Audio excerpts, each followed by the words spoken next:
Hello and welcome to another HanDrinksSolo wine video. And today we are going to discuss how a winemaker might use viticultural strategy in order to produce a barrel-fermented Sauvignon Blanc over, say, a tank-fermented Sauvignon Blanc. We'll do this using our wine of the day as a sensory aid. Today's HanDrinksSolo wine of the day is the Steenberg Barrel-fermented Sauvignon Blanc, which comes from the southern end of Constantia, the cold end of Constantia, and is produced by winemaker Elunda Basson, who is the self-same genius that produced Platter Wine Guide's 2023 White Wine of the Year, the Steenberg Magna Carta White Blend. And while we're singing the praises of Elunda Basson, she was the same winemaking genius that also produced Platter's 2023 Semillon of the Year, the Steenberg Semillon 2022. So there really is something very special going on in the Steenberg vineyards and with Elunda Basson's winemaking in the cellar, not least of all with her Sauvignon Blanc and Semillon based wines. Now, if these sorts of topics interest you, or perhaps you just want to stay up to date with wine science, wine history, some of the South African dynamic winemakers that are really making waves, then subscribe to the HanDrinksSolo YouTube channel where we have more than 350 videos just like this one. Also, give us a like because it helps more people like you to find our content.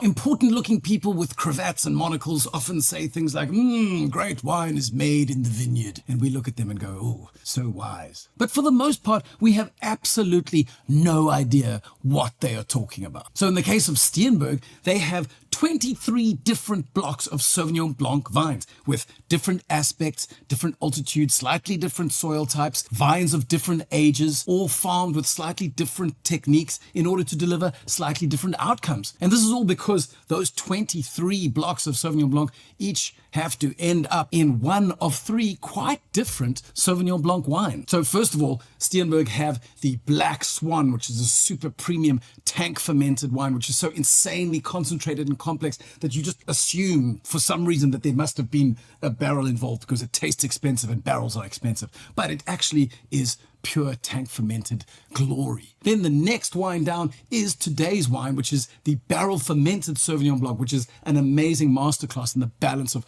oak and wine. And then thirdly, they have the estate Sauvignon Blanc, which is kind of their classic range. So when someone from Steenberg says something like great wine is made in the vineyards, instead of just nodding sagely and thinking they're clever, let's interrogate what exactly do they mean. And we're going to do that by going through each one of the wines I just mentioned.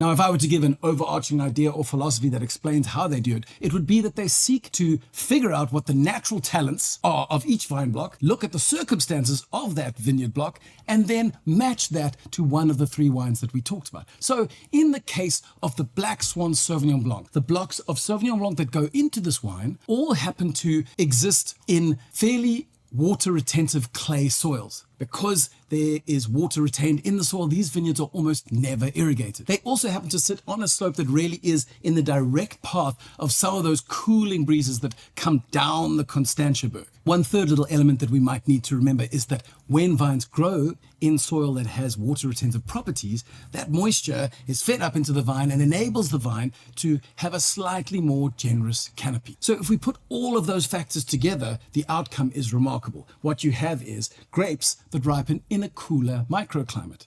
Not only that, but because of the water retentive soil, they grow under a slightly more generous canopy, so they have far lower radiation levels. They have only diffused sunlight. Then again, because of the water retentive soils, these blocks almost never get irrigated by the Steenberg viticultural team. And the end result of that is that the fruit is a lot more concentrated. So for the Black Swan, you have cooler vineyards, which means the fruit ripens more slowly. You have water retentive soils, which means they don't get irrigation, which means the fruit is more concentrated. And because of the leaves over the fruit, it gets diffused sunlight and everything comes together to produce concentrated, complex, aromatic, high acid grapes that make an insane tank fermented Sauvignon Blanc. Now, when we move on to the barrel fermented Sauvignon Blanc, the situation is completely different. The fruit from these vineyards ripens a little bit quicker. They're also harvested a little bit riper. So there's going to be more sugar, therefore more alcohol. There's going to be less acidity, and there'll probably also be slightly less aromas. But this is perfect for barrel fermentation because you put that juice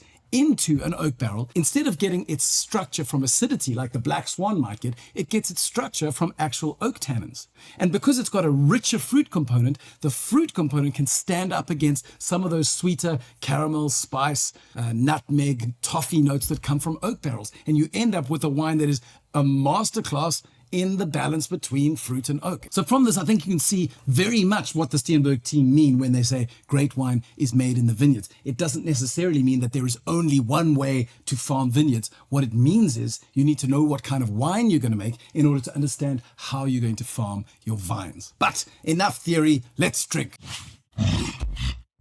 When we get into the glass and give this guy a sniff, well, I mean, we said that the fruit that went into this wine is probably going to be slightly less aromatic than the Black Swan, but this is certainly no shy Ronnie, because there's some super complex stuff going on. Like, first of all, there's a little bit of moody, kind of savory asparagus in there, and then there's more floral, herbal elements going on. This might be a little controversial, but I'd even go so far as to say there's a kind of Cape Fynbos buchu note in there. But then there are also more classic Sauvignon Blanc notes. There's a little bit of lime leaf, there's lemon blossom, lemon candy, and a slightly sweeter, more inviting sense of brulee sugar, which is obviously from the oak. But when we give this a sip, well, this is what makes Constantia Sauvignon Blanc so special, because you can harvest fruit a little bit riper without the whole thing turning into some kind of wild tropical Mardi Gras.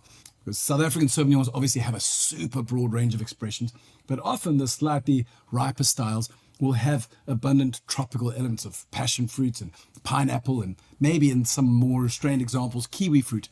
But Constantia, or at least the cooler sites in Constantia, for me, are always about citrus, white citrus, green citrus, orange citrus, but citrus is where we're at. And this is a beautiful example of that. And while we're on that topic, I did say that it was going to be rounded and lush, but I'd say this is definitely less Jonah Hill and more Timothy Chalamet. The fruit that we do experience has a kind of tart white grapefruit on it, which is lovely. And that's followed up by slightly more generous Seville marmalade and some Nachi sherbet. And then right on the finish, there's a lovely, zingy, almost Chardonnay-esque kind of lime cordial thing going on. So that's all we have time for today, but I have left 2 links. One is to another famous Sauvignon Blanc from the Constantia Valley, and the other is not a link so much as it is a playlist of a whole range of South African Sauvignon Blancs that we've covered in the past at the HanDrinksSolo Wine Club. If you want to understand some of the more progressive winemakers and what they're doing with Sauvignon Blanc, this playlist is your friend.